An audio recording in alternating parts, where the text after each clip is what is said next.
tomorrowpictures.tv. Another one?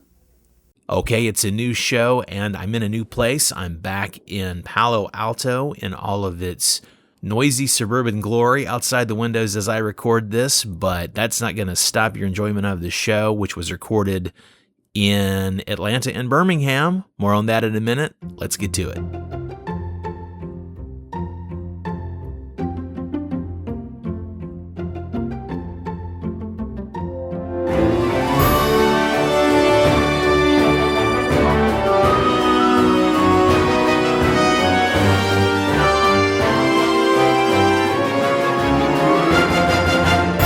Hi there, welcome back to the show. My name is Brendan Davis, and this is the If I Knew You Better podcast, where I like to dig into not only someone's backstory and their CV, but really find out what they think and what makes them tick as much as I can.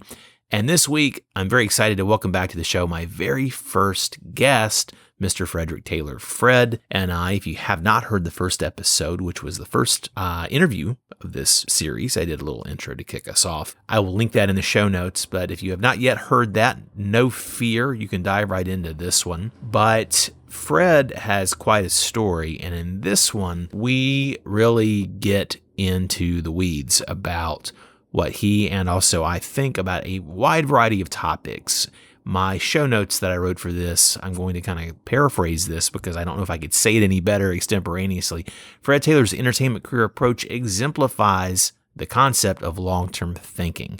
In this show, we dig into so many topics: the complicated legacy of Kobe Bryant, the Atlanta and Hollywood empire of Tyler Perry, the concept of Hollywood, as well as the idea of it as a place. We discuss race and class and the future of the U.S. and also China, what's happening given the novel coronavirus, now called COVID-19. I think that sounds like an antacid, frankly.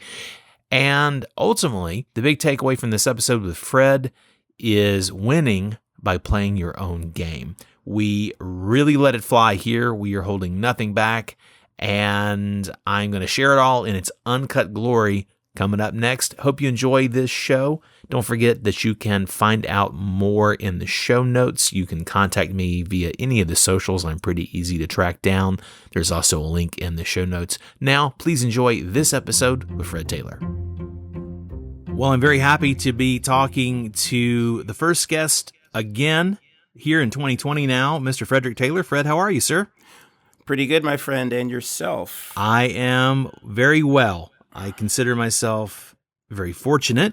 We've been chatting offline about just, friend check-in things. You were nice enough to reach out the other day and basically say, hey, buddy, I hope you're okay. What with, the China situation and where are you? What's going on? And I let you know that currently safely ensconced at my mom's in Birmingham.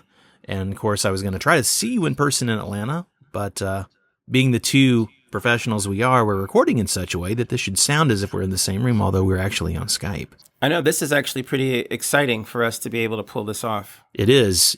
We used all of our training. We got about 70 years combined experience to pull this off. Wow. Exactly. So we should lead a conference at Georgia State someday on communication. Set it up and I'll be on the plane, man. Well, speaking of new things, 2020, new year, new you, as the hackneyed cliche goes. What's new with you? What are the new things in Frederick Taylor and Tomorrow Pictures world, etc.? Wow. I got to say everything has changed. 2019 is over. And on so many different levels, it is completely and totally over. So it's just sort of a revamping of the brand. It's new energy, new people, new concepts, new places, new things.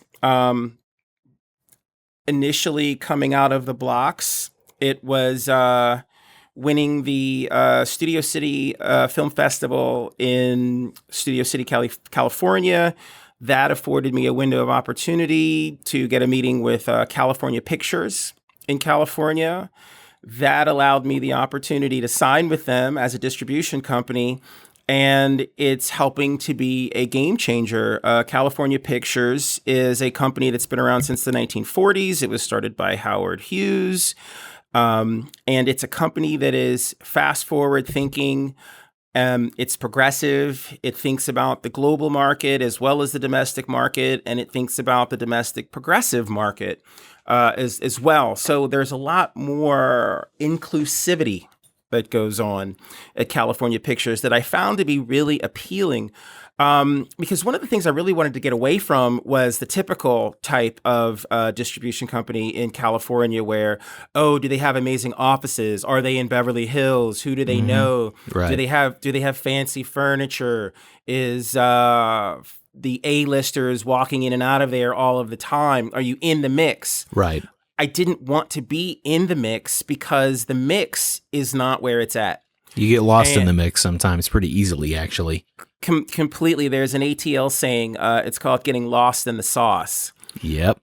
So I didn't want to do that. And I think the recent Academy Award winning film, Parasite, has really demonstrated that the power of globalization. And this is just something I've felt very strongly about for a long time, that people have been saying to me, you're a lunatic, you're a lunatic, you're a lunatic. I mean, I walked out of Parasite, I saw it last year, and I said, this film's going to blow everybody out of their shoes. Yep. And it did. And then I saw Renee Zellweger's performance in Judy, and I said, this is going to blow everybody out of their shoes. And then I saw Jojo Rabbit, and I said, this is going to blow everybody out of their shoes. And I'm like, that's the world I want to be in. Those are the films I want to make. Those are the people I want to rub shoulders with. And all of those films have one particular thing in common, and that's that they're either smaller independent film companies and distribution companies, or they're international. Right. And this is so much in line with your established work style, interests, your brand. Exactly. And so with the advent of technology, you know, the gap is closing between the big companies and the small companies. And as you know, we've grown up in an era where we have seen small companies take down big companies. I mean, we all remember Napster and all of these other things where these people would just come out of nowhere and they would give the system a run for its money. I'm not interested in being in the system. I'm not interested in working by their standards or their formulas or their how-to books or, you know, let's write a screenplay in 21 days or whatever the hell they always want to do that fits into a particular business model. Right. Because ultimately I see that business model lands people in places where they make a bunch of money, they buy a house in the hills, and then that's kind of it. And I am interested in pushing socio-political and geopolitical discourse. I don't want to be sitting on my sofa watching MSNBC complaining about the world. I want to be out in the world doing something about it. I love that point of view, and it's in line with you in all the ways that I know you and or your work. So I'm really feeling that too. I have a couple of movies on my plate now as a producer that I'm dedicated to. And meanwhile, I have this TV pilot. I might have mentioned it when I was there before, but this thing that I've been writing and rewriting, and I decided I turned it into an independent feature. And then I'm like, no, this is really a series. And it's not about me, so I won't go into too much detail, but essentially it starts where you think it is sort of based in Los Angeles.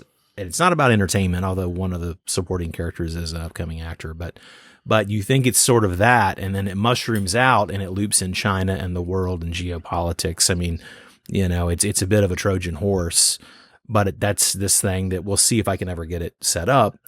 But, there's some encouraging conversation. But my point is simply that this thing, it's not because I think it wouldn't be of a quality without drinking my own Kool-Aid, but because it does require some out-of-the-box thinking on the parts of execs who would approve it and put it out, because it challenges a lot of the conventional wisdom about, say, U.S., China, et cetera, et cetera. So that's my tangent of the show. May have one more. I normally give myself one to kind of veer off a little bit. But in terms of your new deal with California Pictures, what sorts of things are you looking to do with them?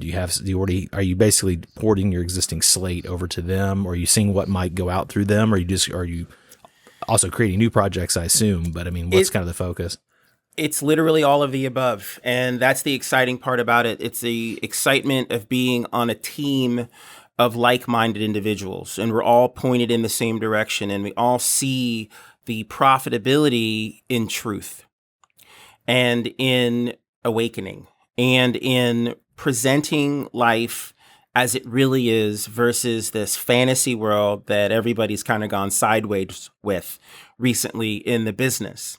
I have a slate of things that are a part of their company now. The first one being Counter History's Rock Hill, which is my award-winning documentary about a counter sit-in in 1961 as well. Also, I'm having the opportunity to talk to them about a project that they have, which is about mid-20th century, early 20th century gang violence and numbers running on the south side of Chicago. Okay, interesting. Which is fascinating. There was a group called the Jones Boys, also known as the Jones Gang. Quincy Jones, his father was a part of this gang. Quincy, for a very short period of time in his life, was a part of this gang as well. That's what got Quincy to Seattle, was to get away from the Jones Gang. Oh, no kidding. And here's your spoiler alert. My mother's maiden name is Gloria Jones, whom my grandmother, who we always talk about, her name is Juanita Jones, and she was married to a guy named Robert Jones, who was a part of the numbers game on the south side of Chicago as well. Wow. So it just gets better and better and better. And they already had this, they were already doing this internally, and then along comes a Jones. Exactly. And wow. Exactly. And they were a little bit stalled with it.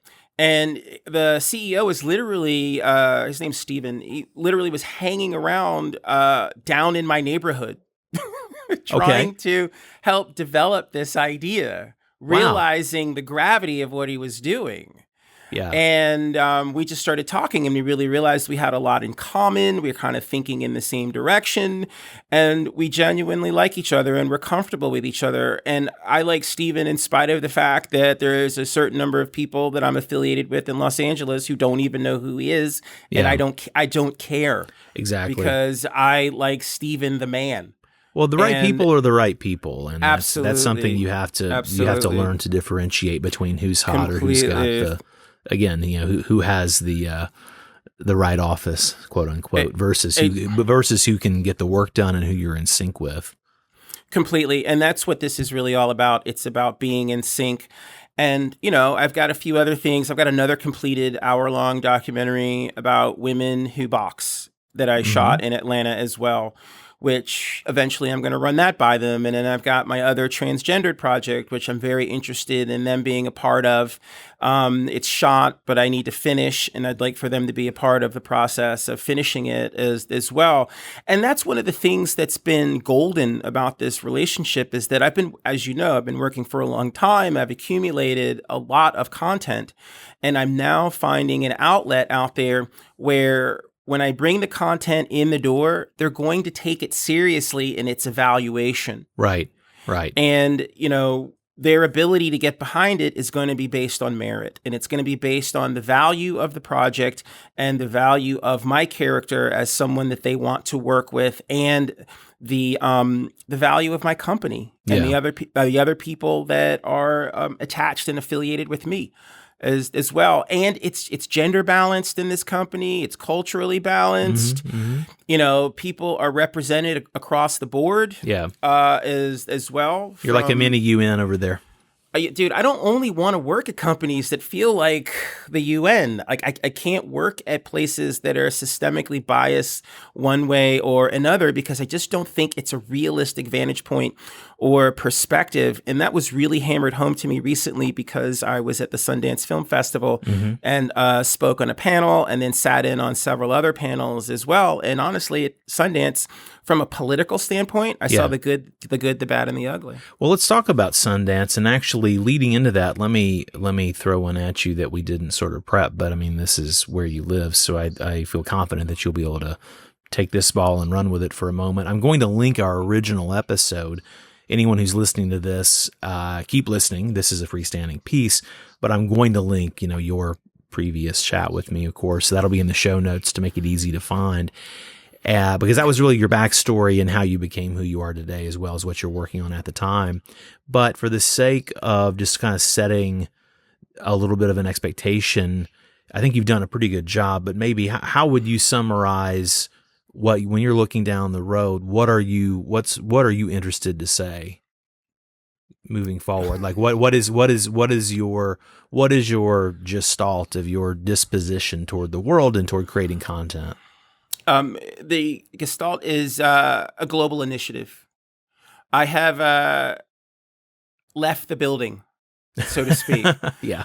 I don't see things anymore within these particular categories. Yeah. I have decided to not only live my life, which was what I've been doing on a personal level for a very long time, as someone who believes in humanity and considers themselves a humanitarian.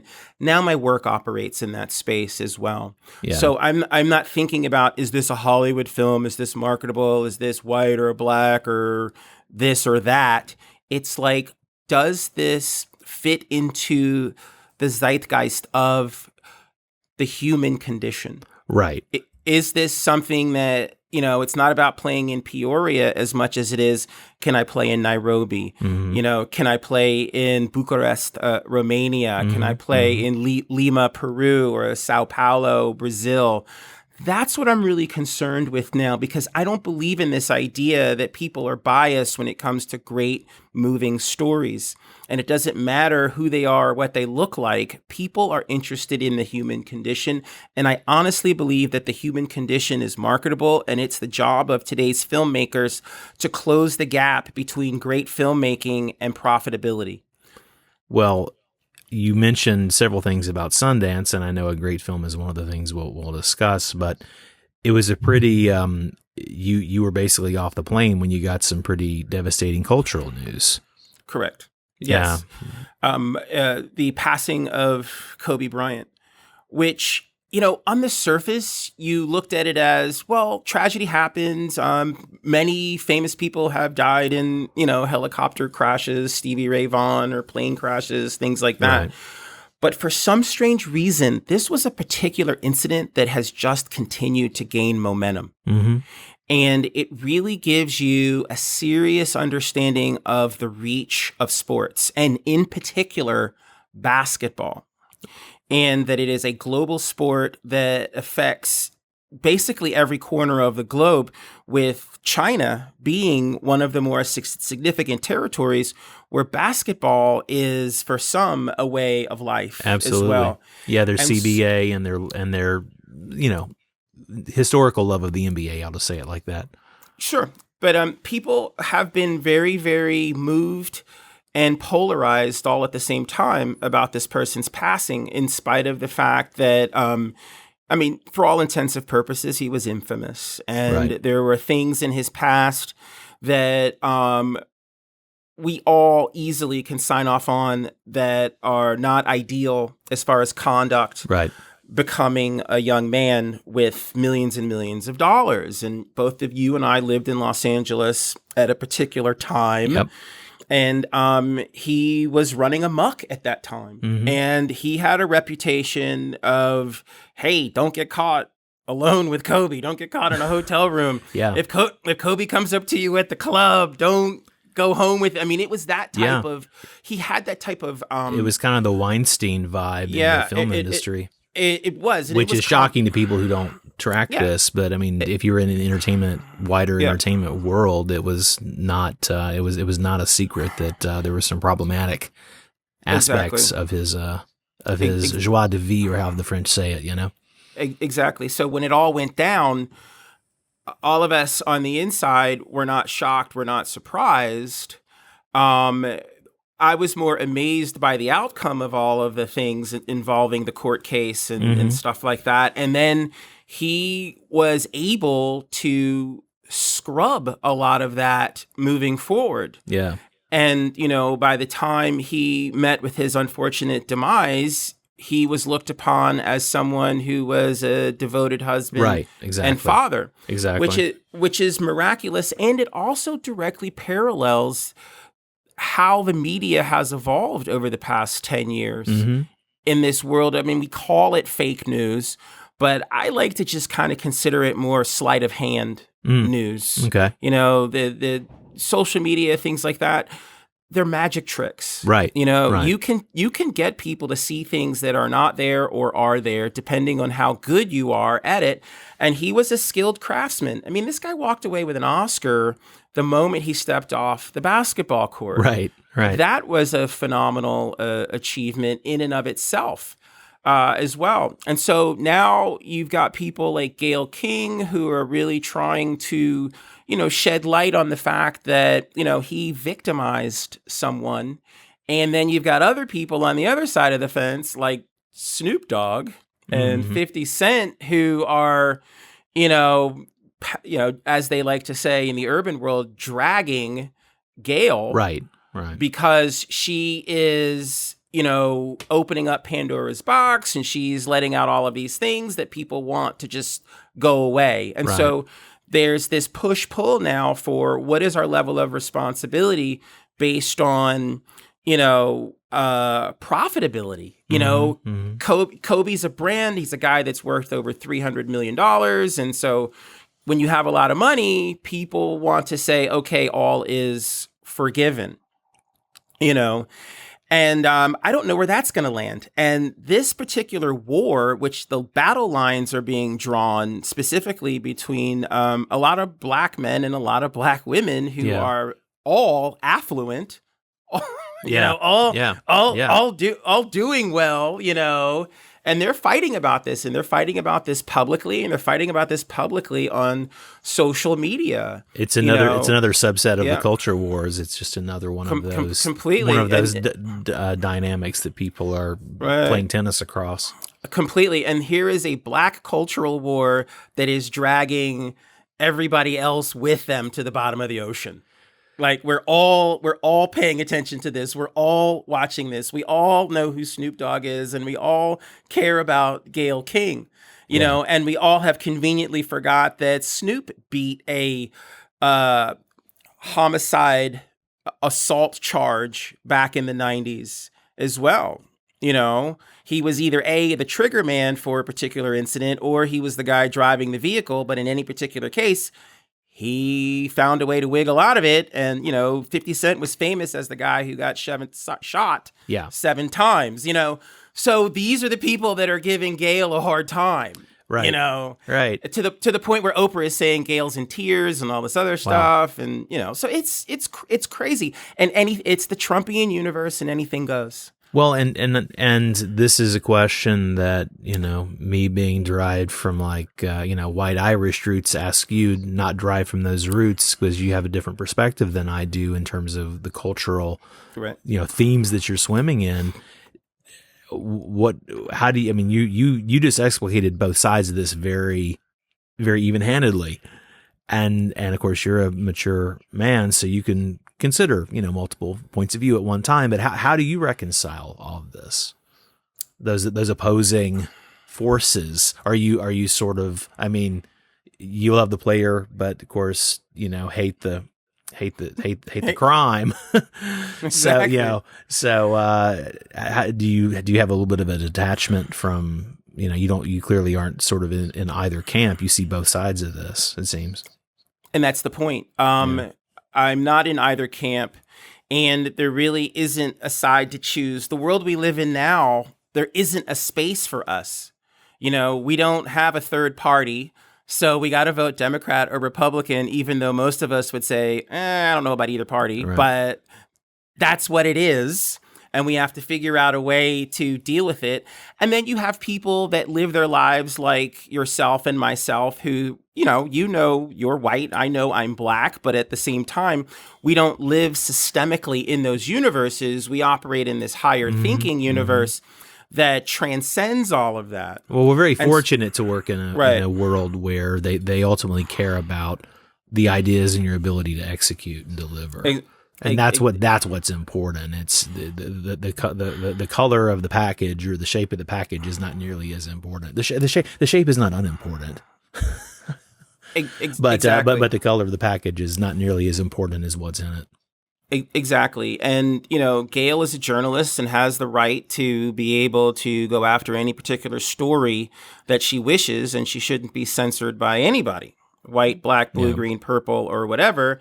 And I do think that money and power and influence is intoxicating. Yeah. If I had beaten a murder charge in the 90s, I wouldn't say anything to anybody about anything ever. Right. Right.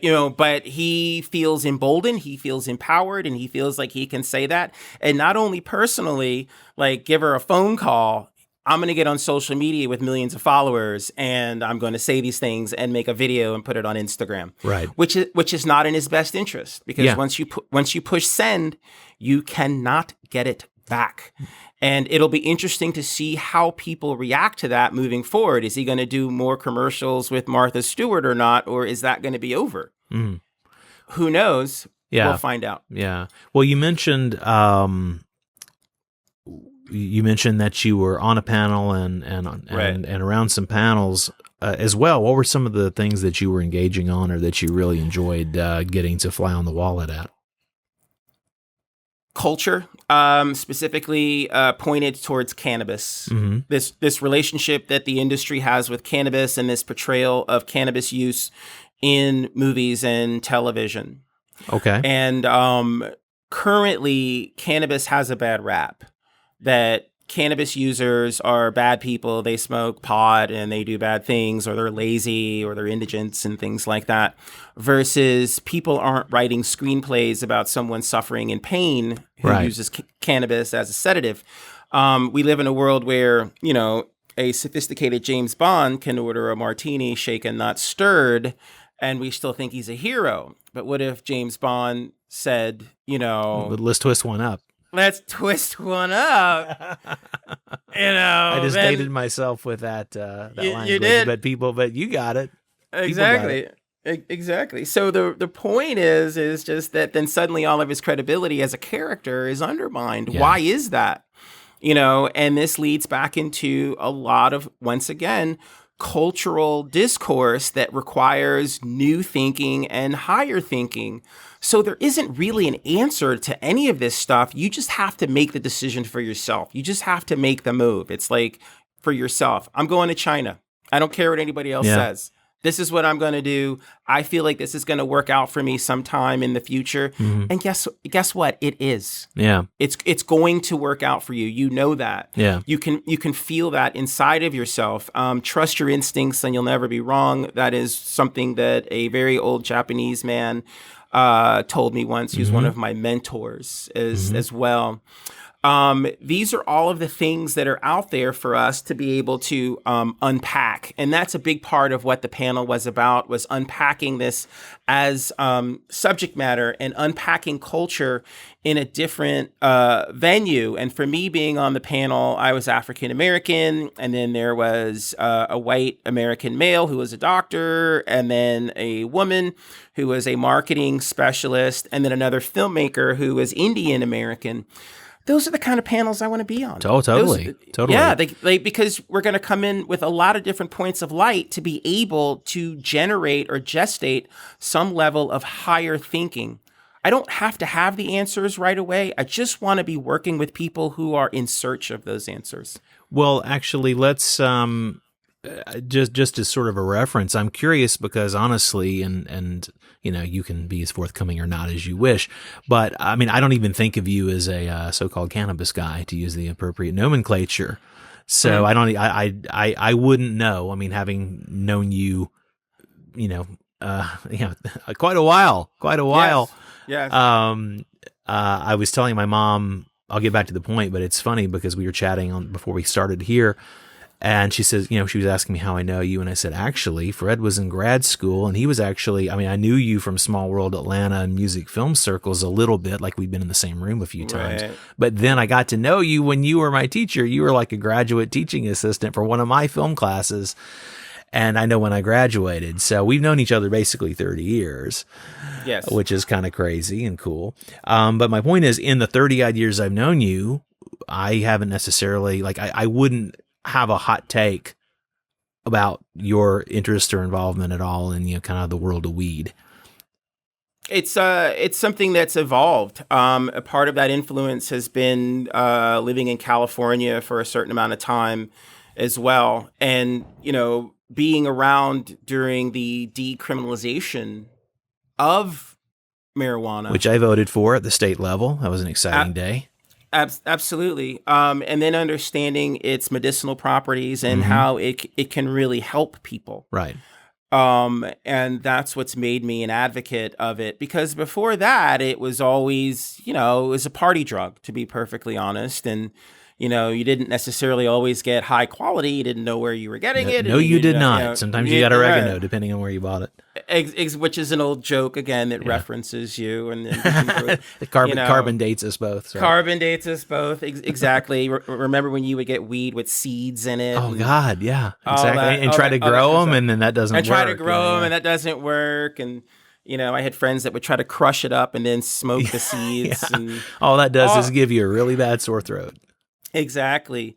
But now we've evolved into a different place with the controlled substance. Exactly. It can be measured, quantified, and you can go into any dispensary in California or other places where there are legal shops or dispensaries, and depending on, and you have knowledgeable people, usually you have knowledgeable people who, you want this for sort of a cerebral creativity, energetic mode, or do you want this for a sedative or somewhere in between, or do you need like just strictly medicinal or like no psychoactive properties and give it to your kid or your dog and it's just a CBD product, and you have all that, and how strong do you want it? You could choose the rainbow of flavors for that. So it's become more standardized. I mean, I think what I'm concerned about is the inevitable, it's underway, it's been underway, but the inevitable takeover by big pharma of where you get your pack of Marlboro Greens, a different kind of Marlboro Green at the store or whatever,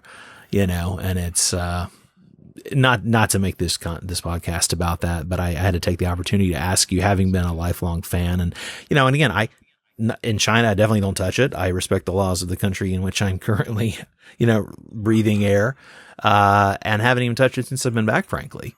Even though I was in I started this trip in California. I'm about to go back, and I will be touching it when I get back to California. I will be touching it frequently, but anyway, that's a little too much about me. It's a bit of an overshare. Yes. Let's talk about movies, Fred. I'm going to dig myself out of this hole. You were at Sundance. I assume you saw some movies. I did. I saw a fabulous movie, an amazing movie. Two profound things that happened. I had an opportunity to tour the New Frontier exhibit, which how was that? It was awesome. I am a big hologram VR fan. I believe in it. I believe it's the next platform for storytelling and instructional media and all kinds of stuff. And it's going to take a special type of storyteller to be able to handle the medium. It's going to weed out a lot of the knuckleheads, the people that are there for profit. It's not a really good platform if you're only looking for profit. Right. It's a really great platform if you have legitimate subject matter to share. And it's wonderful and it's beautiful. And the other thing that I experienced that was awesome, I saw a film. And I saw a film that was produced in Spain by a filmmaker by the name of Pablo Larraín, and it's called Emma. And it is, in my opinion, from my vantage point as a man, the most arresting feminist film I've ever seen in my entire life. Wow. It is a feminist anti-hero film. It's basically a film where the female character is doing everything that we normally see men do. And it ends in a way that you could probably liken it to some type of almost like an Asian horror film. Okay. This particular sociopathic character gets their way. Okay. Gets their way. And in the end, and just takes a blowtorch to everyone's life. Like psychological horror, body horror, all of that? Or? Yeah, exactly. And a level of sexuality that just gets you out of your shoes. I went with two other producers. One producer was from New York. One producer was from LA. We were all just blown away. Yeah. The producer from New York leans over and whispers to me. She said, "I may have to go downstairs to the bathroom and take care of myself." Wow. Because it's pretty hot, this is one of the most erotic films I've seen in decades. And like back in the day, we'll date ourselves again. I thought, Fatal Attraction, that's a really an erotic thriller. That's like Sesame Street compared to this film. And then it has dancing, and the soundtrack's amazing, and it's just an arresting piece of art. Yeah. And again, it's a film that is not in English, just like Parasite is not in English. That was such an amazing. I'm releasing this week, and of course the Oscars were two nights ago, and what a. Also, I think the best show I've seen in years, and that narrative's been in the public too. But I thought the show is so entertaining and well produced, and then especially seeing Parasite's wins as well as some of the other ones that was really gratifying. But in terms of the content, I mean, do you think Emma could have a similar path? Do you think it has the same potential for a mainstream, or is the erotic aspect of it maybe going to limit it to a more of a select? I say art house, and you know what I mean, kind of thing. Yeah. Do you think it'll limit it to more of that kind of a specialty audience? I hope not. I hope that somehow it has the ability to break out. And that is very possible. But America is a very prudish place, and at times a very gender bias and culturally biased place as well. So I'm not quite sure how people will react to it. I think the thing that made Parasite get over the top was the fact that it was this passion play about geopolitical, socio-political hierarchy. Right. And it's something that we all in America can relate to. It's super relatable when the help takes over. Yeah. And that's something that we can really sink our teeth into. And we like those divisions of caste in our society here. They appeal to us. Sexuality, especially a woman with a lot of power in sexuality. Yeah, that's like a third rail issue. Yeah, I'm not quite sure how that's going to work or how that's going to go, but it could. I want it to. I would love for it to become a runaway hit, the same as Parasite, and I want to see more films that are not in English do well in America. It has inspired me to say, maybe I'm going to make a film that's not in English. I've really started to toy with that because I want the bigger audience. I'm on this sort of global initiative train, and I want to reach those audiences because I'm getting exhausted and tired of trying to please people in America to say, hey, I'm okay. You should pay attention to what I'm doing here. Hey, this film about civil rights is really important. Hey, this film about women who box is really important. Hey, this film about transgendered children is really important. American audiences in many instances are just sort of DOA. Yeah. Like they just don't even know what they're looking at anymore. They don't know how to appreciate anything. They don't have any idea of what real culture is. And they think that they're cool and hip because they listened to hip hop in the 90s. And I just Wow. Well, and again, this is where we probably have I think our audience is probably mostly in a compatible perspective, even if not exactly the same ones, but this is where we do have a little bit of our entertainment class privilege that we're showing. But freely, but we freely admit it. This. I'm just saying it for the sake of the audience, not thinking we're too high on ourselves. But definitely agree. And it strikes me, I have my long-term interests in China as well, but I'm all of my developments offshore. My next project's in Paris. My movie after that's in New Zealand. The one after that is in New Zealand. My TV show would shoot in LA if I can get that going. And so I'm looking to I'm moving my residence as soon as I can go back and pack my apartment. I had to get out of Dodge really fast to get ahead of the coronavirus. But my point is simply that being back here, has been such a massive culture shock. It's always a reverse culture shock to come back, having lived Right. abroad so long, and then also traveling other places and spending, Sure. a month in Paris or a month in New Zealand. And yeah, as much as that's exotic at the time, it also becomes familiar, and then you go back to your previous normal, and it's like it just feels stale and It's flat. Yeah. It's two dimensional. I mean, the last time we talked, I had just gotten back from Sao Paulo. That's right. And, That's right. And that's Geneva. Sao Paulo's a pretty exciting place, and then Geneva is a whole other thing.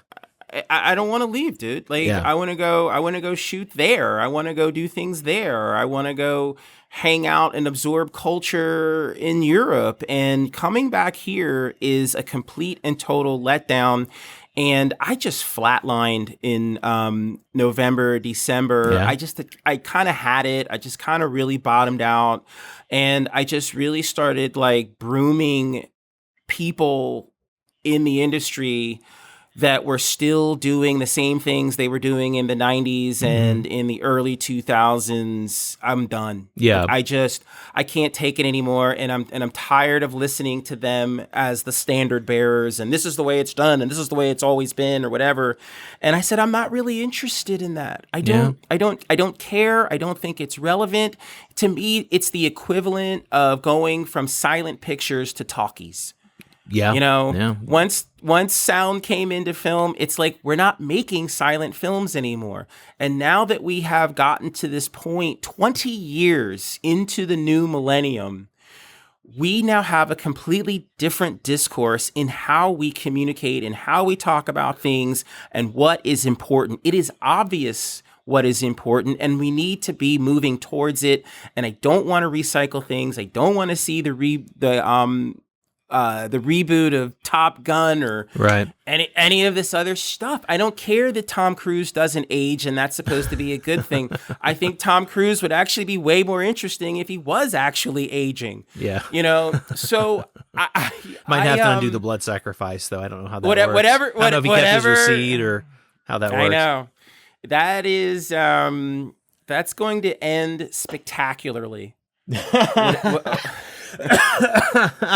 That's funny. I am you make me laugh more than a little loudly with that. Yeah, it's the perspective. I mean, I know why I think that is. Let's actually use a little bit of that higher education here. I'm going to ask you why you think that is. I mean, it's kind of the trope that people, and I understand it being back here, people are so, like most people, average folks who are not in this industry are justifiably so freaked out about what's happening in our country and the society. And regardless of which side or what, a side you're on. But I mean, why do you think that is? I mean, I think that's why people, I mean, there's also the general lack of arts education that breeds people who can't tell. Billy Ray Cyrus from Lil Nas, but this has all been feeding into this since we were growing up as kids. We knew the world was jacked when we were growing up. We knew that there was two choices. It was Lady or the Tiger, door number 1 or door number 2. We just were fortunate enough to pick the right door. I mean, how many people did you grow up with that chose the wrong path and now they've hit midlife and they're unhappy? Yeah. And they look at. Yeah, I know that's rhetorical, but I'll actually answer it and say most of the people who I haven't talked to in 15, 20 years, but who found me on Facebook. Absolutely. Exact. Same thing. Absolutely. And they look at my life and they're like, wow. That looks so great. And I'm so exactly. Okay, well, let me show you my 80, 90 hour work weeks. And exactly. And my commitment to getting out of the box. Yeah. And this idea of being open to other people, other cultures, being respectful, not thinking that, I am the center of the universe and all of that. And so that's why these people are scared. They're frightened because their paradigm is breaking down. Right. The reason that we're not scared is because our paradigm is coming into view. My paradigm is change. Exactly. And so that's on them.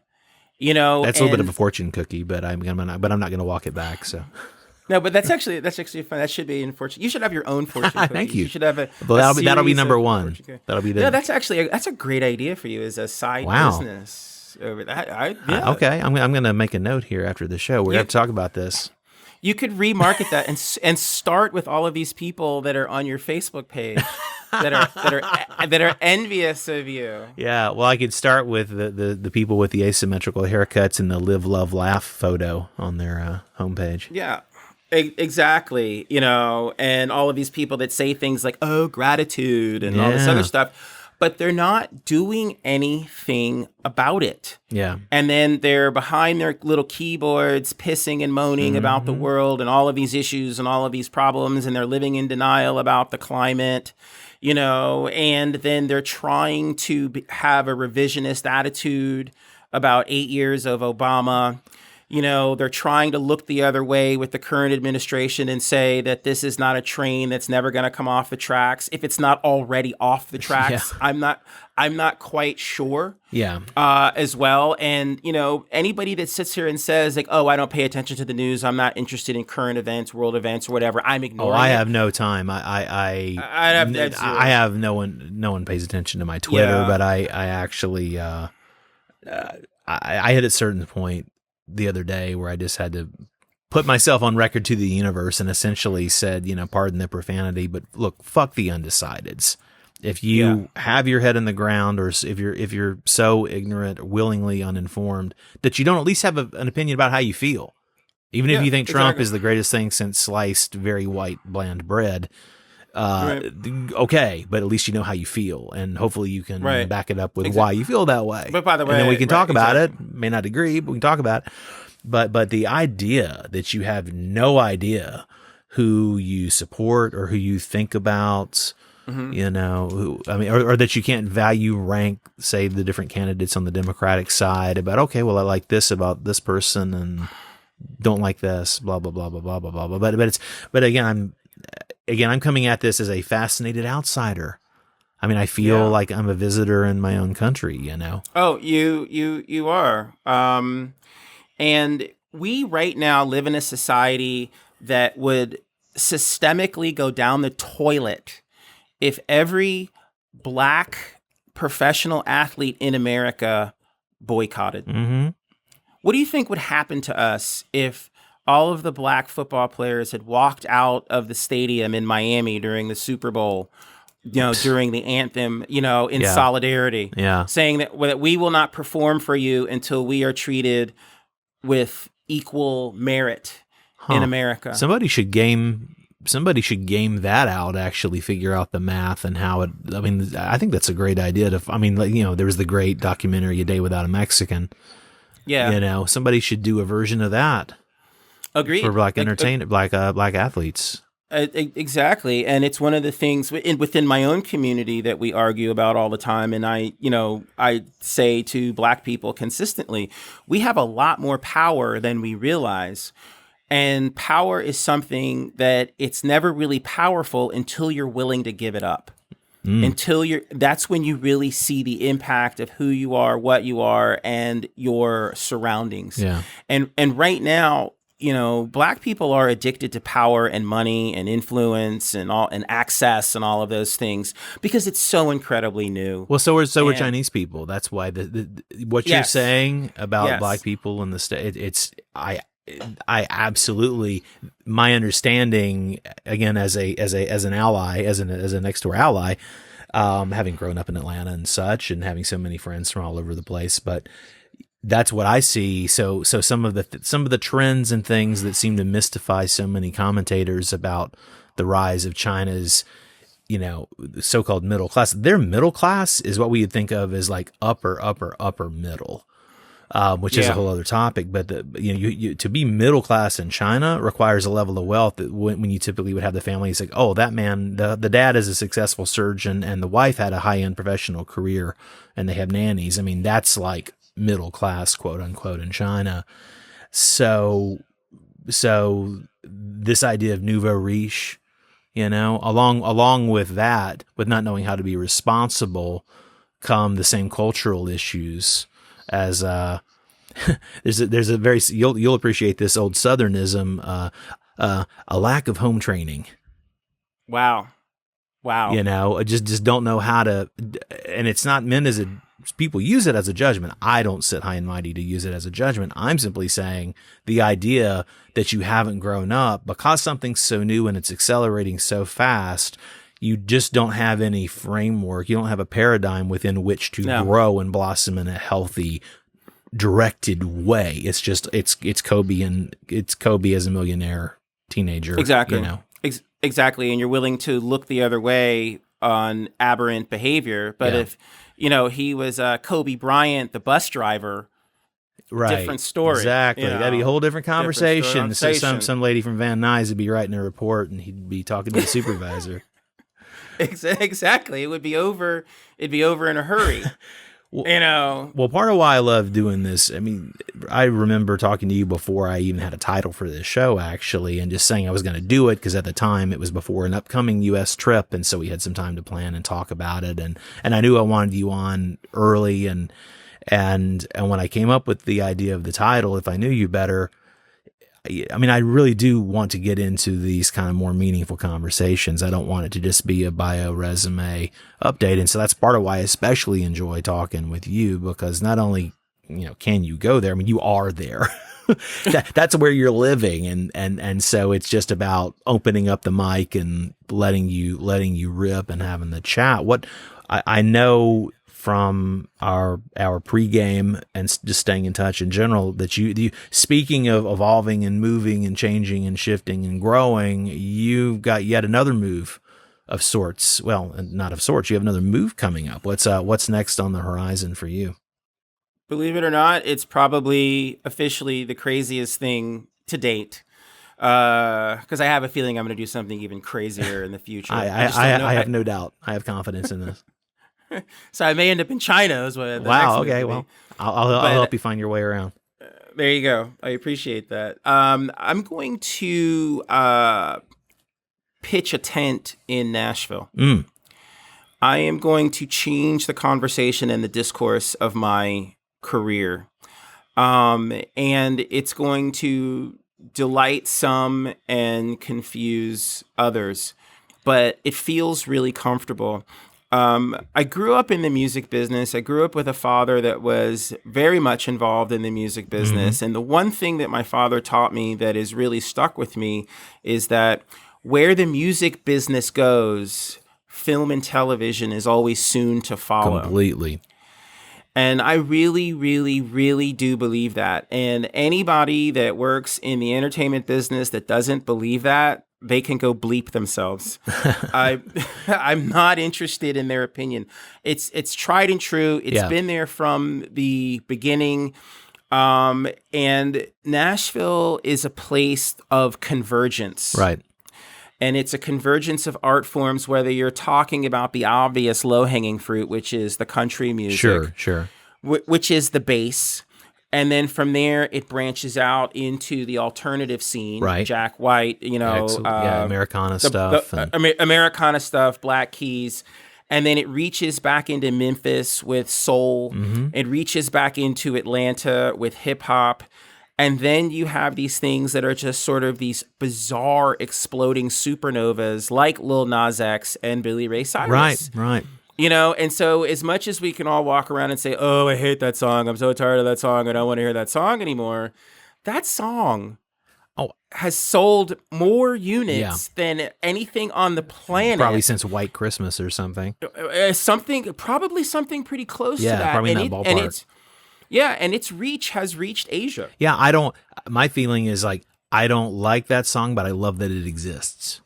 Me too, exactly, and that's a part of our business. That's what we do. I look at that as a piece of cultural artifact and a piece of business, and what it represents, because the cultural impact, but the commercial impact just tells us what kind of cultural impact it had, and that tells me that I mean, I look as much as any good old boy can kind of open his heart to the other side of the coin, pretty much, because it is basically a dichotomy. And vice versa, as much as the hip hop guy can realize that some of the good old boys are actually like on their side, they just don't know it. And, exactly. There's a lot more. I mean, maybe the costume is different, but the actual core has a lot more in common than they would ever know. So I think that's pretty cool. Yeah. And as you know, having you're someone that is an aficionado of Southern history. Once you start going back on the timeline, those universes coexisted. Absolutely. Absolutely. And hell, just not even in the South. I mean, Jimi Hendrix, and he was an outlier in many ways, being like an alien level talent. The fact that he was in the form of like a skinny, freaked out black kid from Seattle who went to London and became a rock star. I mean, there are all kinds of examples we could throw at it, but those crossover genre exploding convention exploding examples are we need more and more of those, and people do, people who have other issues, people who have a more direct, their heads are down, or they're looking at something else essentially, or they just don't have the sort of framework we have because this is our world. Some people miss it, but again, Lil Nas, Billy Ray Cyrus managed to blow the hell up. Exactly, and they've created a portal, and now what other content is going to move through that same portal? Yeah. And I want to be someone, maybe something good. Sorry. Well, yes. That's pretty judgy. That's my personal taste, but I know that was good though. That was very sweeping. That was that was a drive-by. That was really good. Rat-a-tat-tat. Exactly. But that's the point. Yeah, exactly. 110%. I want to be a curator in that space that is creating content that is even better than what's already there.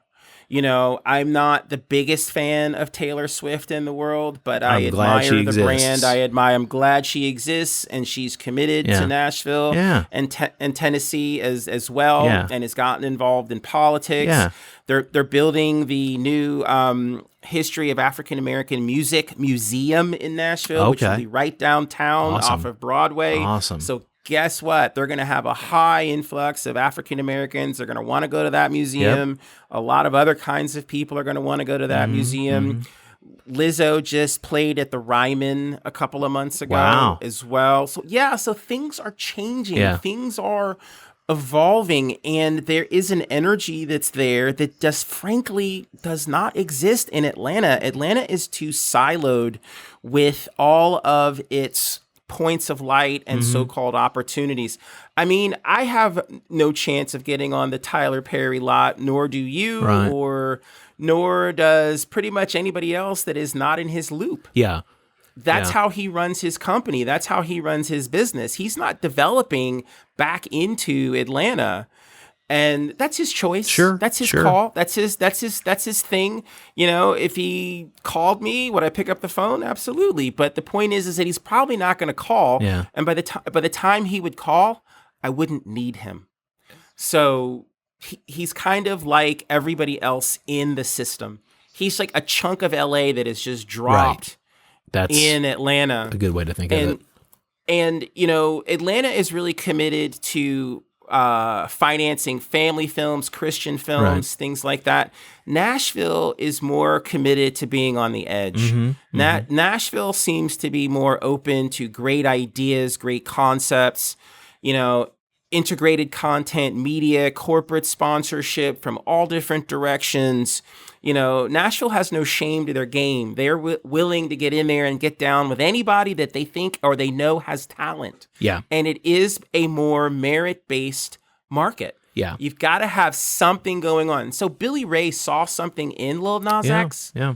That he felt like, okay, this guy's got it together. Yeah. This is worth my time.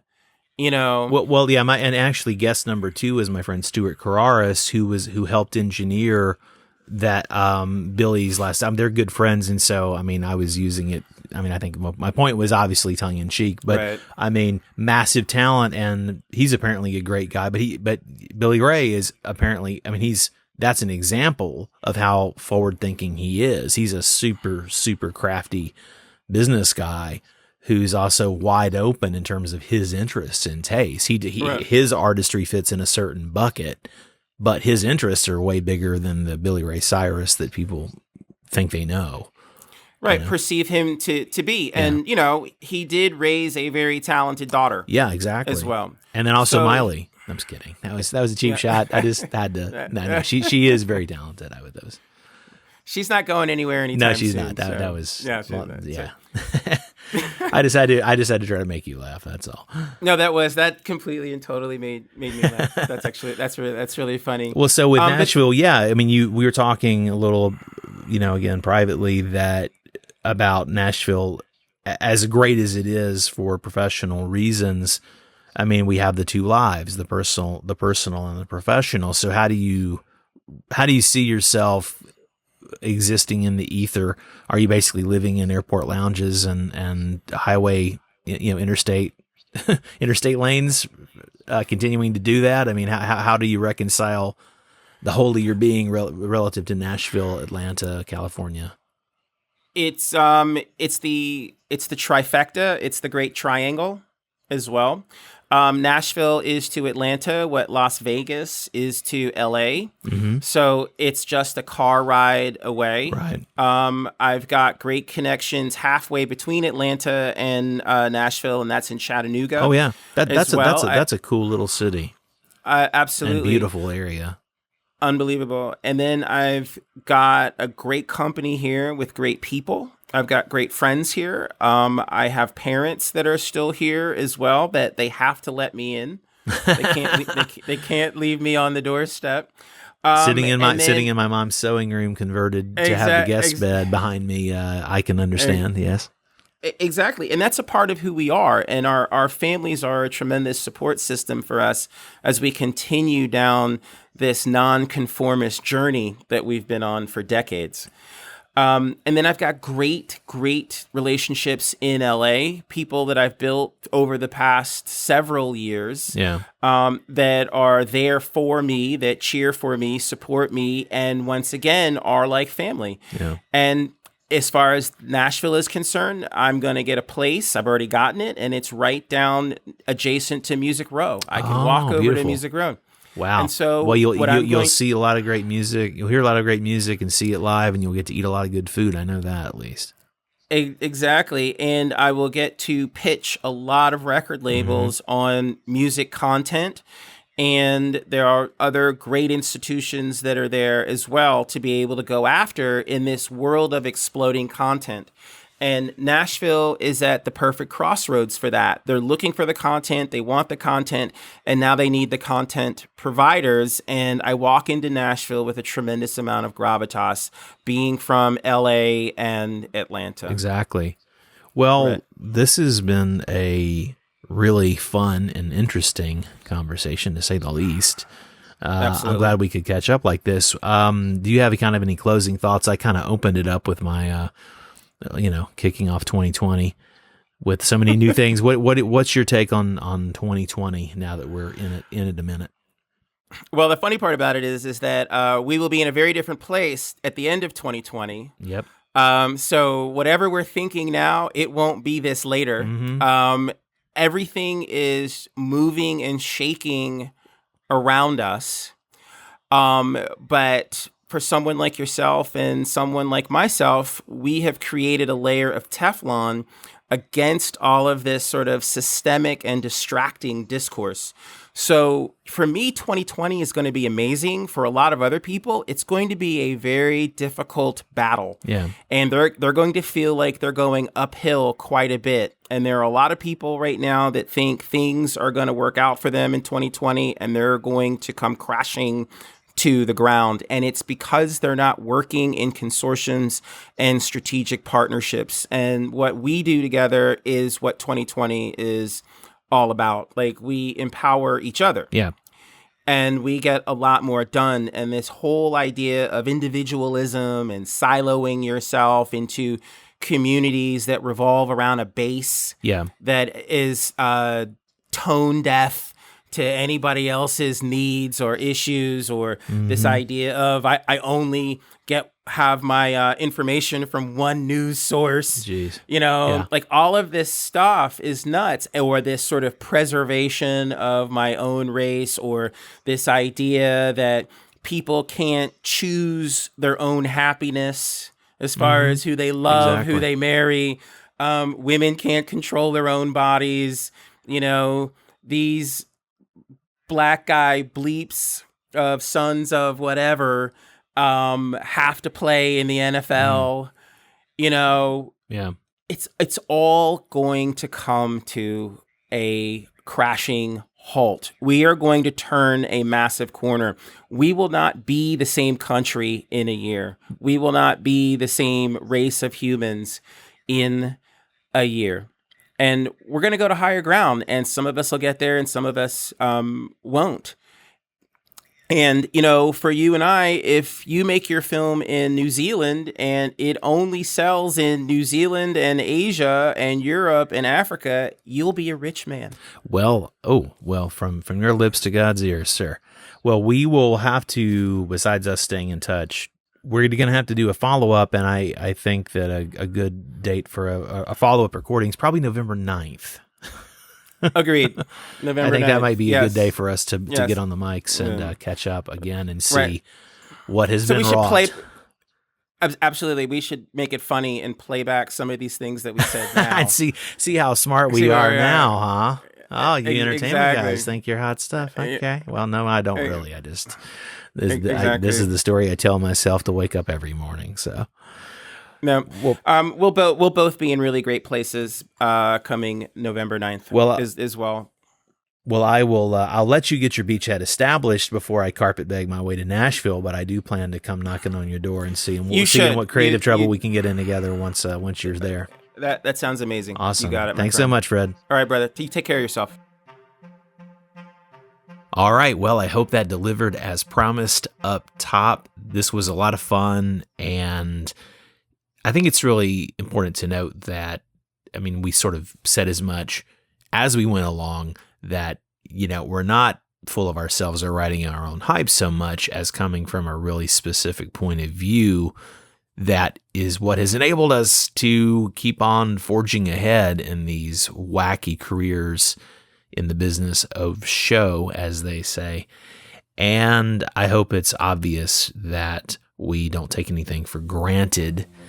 I hope that you enjoyed this show. Don't forget you can reach out and find me. There's a contact form on my website, crazyinagoodway.com, if you want to find me that way. Check out the socials. Please like and share and subscribe to the show. It means a lot. Thanks for listening, and I'll see you next week on If I Knew You Better.